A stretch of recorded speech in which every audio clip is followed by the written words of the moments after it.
2021년 4월 16일 금요일 하나님 나라를 시작하는 말씀 묵상 시간입니다. 오늘 하나씩 말씀을 읽어주시고 찬양을 추천해 주시고 사연을 주신 성도님은 젊은 삼누리 이순 순장님으로 섬기고 계시는 이금아 집사님이십니다. 집사님이 추천해 주신 찬양은 나의 기도하는 것보다인데요. 집사님의 사연을 먼저 읽어드리겠습니다. 작년부터 코로나라는 어쩔 수 없는 상황 때문에 머릿속에 생각이 더욱 많아지고 생각이 많아짐에 따라 기도도 많아졌습니다. 하지만 여전히 제가 드리는 기도는 제 생각의 한계 안에 있거나 그 이상으로 상상하지 못하는 기도라는 것을 매번 느끼게 되었습니다. 하나님은 항상 제가 기도하는 것보다 넉넉히 넘어서 응답으로 늘 제 생각을 깨우치고 확장시켜 주십니다. 이 찬양의 가사대로 하나님은 나의 기도하는 것보다 더욱 크게, 더욱 깊게, 더욱 사랑으로 응답하시는 하나님이십니다. 작년부터 오늘까지도 늘 고백하게 되는 이 찬양을 나누고 싶습니다. 나의 기도하는 것보다 더욱 응답하시는 하나님. 그렇기에 우리가 더욱더 하나님께 기도해야 하는 이유인 것 같습니다. 나의 기도하는 것보다 찬양을 들으신 이후에 이금아 집사님께서 출애굽기 6장 14절에서 7장 7절을 읽어주시겠습니다.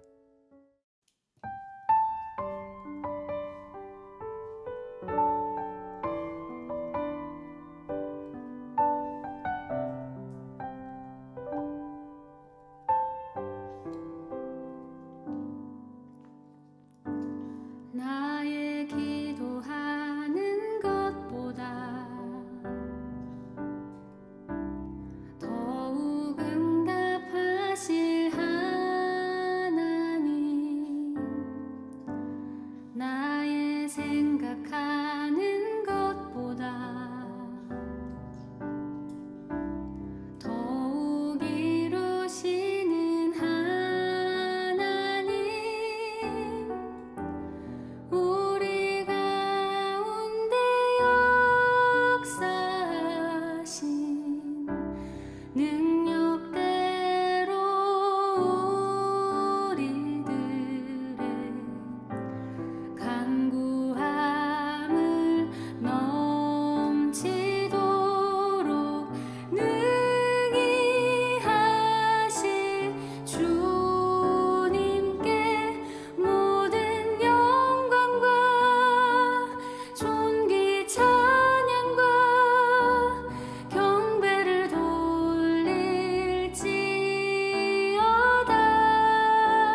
그들의 조상을 따라 집의 어른은 이러하니라.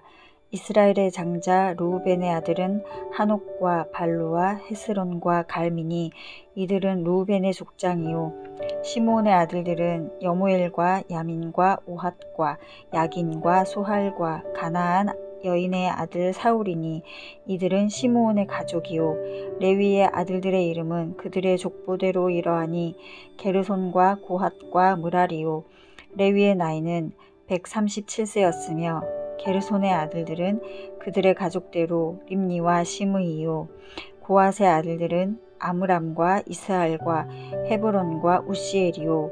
고핫의 나이는 133세였으며 므라리의 아들들은 마흘리와 무시니. 이들은 그들의 족보대로 레위의 족장이요. 아므람은 그들의 아버지의 누이 요게벳을 아내로 맞이하였고 그는 아론과 모세를 낳았으며 아므람의 나이는 137세였으며 이스할의 아들들은 고라와 레벡과 시그리오. 우시엘의 아들들은 미사엘과 엘사반과 시드리오.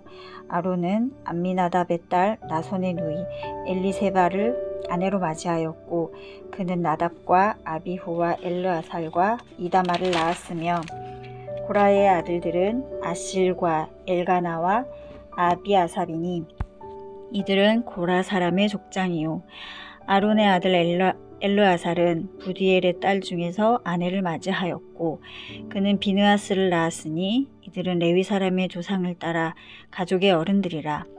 이스라엘 자손을 그들의 군대대로 애굽 땅에서 인도하라 하신 여호와의 명령을 받은 자는 이 아론과 모세요. 애굽 왕 바로에게 이스라엘 자손을 애굽에서 내보내라 말한 사람도 이 모세와 아론이었더라. 여호와께서 애굽 땅에서 모세에게 말씀하시던 날에 여호와께서 모세에게 말씀하여 이르시되 나는 여호와라. 내가 내게 이르는 바를 너는 애굽 왕 바로에게 다 말하라. 모세가 여호와 앞에서 아뢰되 나는 입이 둔한 자이오니 바로가 어찌 내 말을 들으리이까. 여호와께서 모세에게 이르시되 볼지어다 내가 너를 바로에게 신같이 되게 하였은즉 내 형 아론은 내 대언자가 되리니 내가 네게 명한 바를 너는 내 형 아론에게 말하고 그는 바로에게 말하여 그에게 이스라엘 자손을 그 땅에서 내보내게 할지니라. 내가 바로의 마음을 완악하게 하고 내 표징과 내 이적을 애굽 땅에서 많이 행할 것이나 바로가 너희 말을 듣지 아니할 터인즉 내가 내 손을 애굽에 뻗쳐 여러 큰 심판을 내리고 내 군대 내 백성 이스라엘 자손을 그 땅에서 인도하여 낼지라. 내가 내 손을 애굽 위에 펴서 이스라엘 자손을 그 땅에서 인도하여 낼 때에야 애굽 사람이 나를 여호와인 줄 알리라 하시매 모세와 아론이 여호와께서 자기들에게 명령하신 대로 행하였더라. 그들이 바로에게 말할 때에 모세는 80세였고 아론은 83세였더라. 아멘. 어제 배종원 전도사님이 하나시를 통해 말씀하신 우리는 하나님에 대해 불평하는가 아니면 하나님께 불평하는가 라는 물음이 참 의미 있게 다가오는 것 같습니다. 그렇게 출애굽 1차 시도가 실패한 후에 모세와 아론은 마음이 크게 낙담하여 하나님께 불평하였습니다. 자신 때문에 이스라엘 백성이 더 곤욕스럽게 된 것은 아닌지, 또 이스라엘 백성의 어떤 시선이 마치 내가 무슨 자격에 있느냐라고 말하는 것 같아 모세와 아론은 더 낙담하였을 것 같습니다. 그래서 오늘 본문은 하나님께 불평하는 모세에게 그 부르심과 소명을 다시 생각할 수 있도록 앞에 나와 있는 그 부르심이 재진술되고 있습니다. 오늘 본문은 두 가지 시각에서 볼 수 있는데요. 하나는 모세가 1차 출애굽 시도 실패 후에 하나님의 부르심과 자격에 대해 의구심을 갖고 있는 이스라엘 백성에게 그 합당함을 설명하는 시각으로 본문을 볼 수 있고요. 다른 하나는 낙담하고 있는 모세에게 하나님께서 다시 그 마음에 부르심과 소명을 불러일으키시고 계시는 시각으로 볼 수 있는 것 같습니다. 즉 모세가 이스라엘 백성에게 설명하는 것인지 아니면 하나님이 모세에게 말씀하시는 것인지 말입니다. 먼저 6장 14절에서 27절을 보면 족보가 나와 있는데요. 그런데 족보가 조금 특이합니다. 야곱의 12아들이 다 나타나 있는 것도 아니고 르우벤, 시므온의 족보가 잠깐 언급되다가 레위 족보만 자세하게 나오고 있습니다. 이는 레위 가문을 강조하기 위한 것인데요. 레위 가문을 강조하는 이유는 족보를 따라가다 보면 모세와 아론 때문임을 알 수 있습니다. 26절에 보시면 이스라엘 백성을 그들의 군대대로 애굽 땅에서 인도하라고 하신 여호와의 명령을 받은 자는 이 아론과 모세요 라고 말씀하고 있습니다. 이는 하나님의 명령을 받은 사람이 모세와 아론이라는 것을 분명히 하고 있는 것입니다. 출애굽 때 하나님께서 하나님이 택한 사람이 모세와 아론임을 다시 한번 말씀해 주심으로 스스로 자격이 있는가 라고 의구심을 품고 있었던 모세에게 다시 확신을 주시고 있는 것입니다. 또한 이스라엘 백성에게도 하나님이 출애굽을 위하여 택한 사람이 모세임을, 그리고 모세를 대변하고 있는 아론임을 말씀하시면서 이스라엘 백성이 품고 있는 불신과 불순종에 대해 모세와 아론에게 힘을 실어주고 있는 것입니다. 그리고 본문 6장 28절에서 7장 7절까지를 읽어보면 가장 반복되게 나오는 것이 내가라는 표현입니다. 여기서 내가는 하나님을 가리키는 것인데요. 6장 29절에는 내가 내게 이르는 바 라고 말하고 있고요.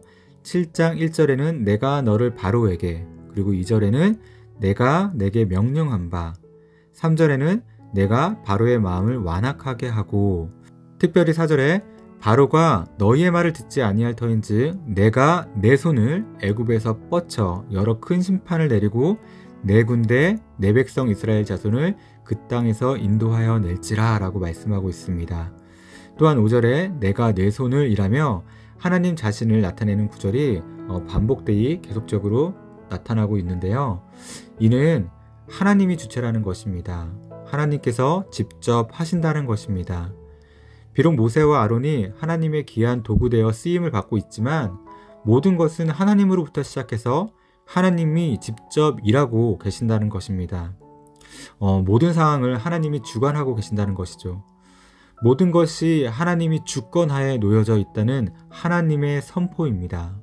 이 선포 가운데 모세는 다시 부르심의 확신을 갖고 이 선포 가운데 이스라엘 백성은 그 불평과 불만이 잠잠할 것입니다.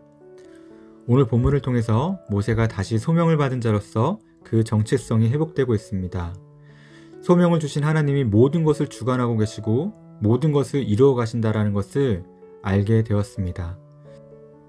사랑하는 우신공동체 여러분, 그렇다면 우리의 소명과 부르심은 무엇일까요? 어떤 특별한 것일까요? 그것보다도 먼저 우리가 그리스도인이 되었다는 것 자체가 우리의 소명과 부르심입니다. 그렇게 그리스도인이 세상과 다른 삶을 산다는 것은 모든 일상 속에서 작은 일에도 소명자로 부르심을 입은 자로 살아내는 것입니다. 그래서 그리스도인으로서 먼저 자신의 일상 속에서 소명자로 부르심을 입은 자로 살아갈 때 나 자신을 넘어 다른 일을 향한 우리의 섬김도, 우리의 봉사도, 우리의 사역도 하나님 안에서 진정한 의미가 될 것입니다. 그리고 또한 우리도 일상 가운데 하나님의 주권과 하나님의 통치를 선포했으면 좋겠습니다. 보이지 않고 때로는 하나님이 느껴지지 않지만 그럼에도 불구하고 우리는 하나님이 친히 나의 삶을 주관하시고 이끌어 가심을 내 삶 가운데 선포해야 합니다. 내 삶 가운데 하나님의 주권을 인정할 때 그렇게 새롭게 또한 일하시는 하나님을 경험할 수 있을 것입니다. 그리고 내 삶 가운데 하나님의 통치를 또한 선포할 때 똑같은 일상 속에서도 그동안 보이지 않고 가려져 있던 그 하나님이 주시는 그 특별한 일상의 기쁨을 발견할 수 있을 것입니다. 여호수아 1장 9절에 가나안 땅을 정복해야 하는 소명 앞에 있는 여호수아에게 하나님께서 말씀하십니다. 내가 내게 명령한 것이 아니냐? 강하고 담대하라. 두려워하지 말며 놀라지 말라. 내가 어디로 가든지 내 하나님 여호와가 너와 함께 하느니라 하시니라. 하나님은 모세에게도 말씀하셨습니다. 그리고 동일하게 여호수아에게도 말씀하고 계십니다. 그리고 이 시대를 살아가는 우리에게도 여전히 하나님께서는 강하고 담대하라. 두려워하지 말며 놀라지 말라. 내가 어디로 가든지 내 하나님 여호와가 너와 함께 하느니라 하시니라 라고 말씀하고 계시는 하나님이십니다. 기도하겠습니다. 사랑하는 주님, 낙담하고 있는 모세에게 다시 부르심의 정체성과 모든 것을 주관하시고 통치하시는 하나님이심을 알려주셔서 모세를 다시 소명자로 살아가게 하셨습니다. 우리도 먼저 그리스도인으로서 불러주신 하나님을 그리스도인이 곧 소명자임을 기억하게 하시고 일상 속에서 소명자로 살아갈 수 있도록 지혜와 힘을 주시옵소서. 또한 우리의 모든 삶 속에서 하나님이 주인 되시고 모든 것을 주관하고 계심을 선포하며 새롭게 일하시는 하나님을 경험하게 하옵소서. 또한 오늘 말씀에 이스라엘 백성을 내 군대라고 말씀하시는 음성을 듣습니다. 하나님의 군대로서 더욱더 강하고 담대하게 이 세상을 살아갈 수 있도록 도와주시옵소서. 예수님의 이름으로 기도드립니다. 아멘.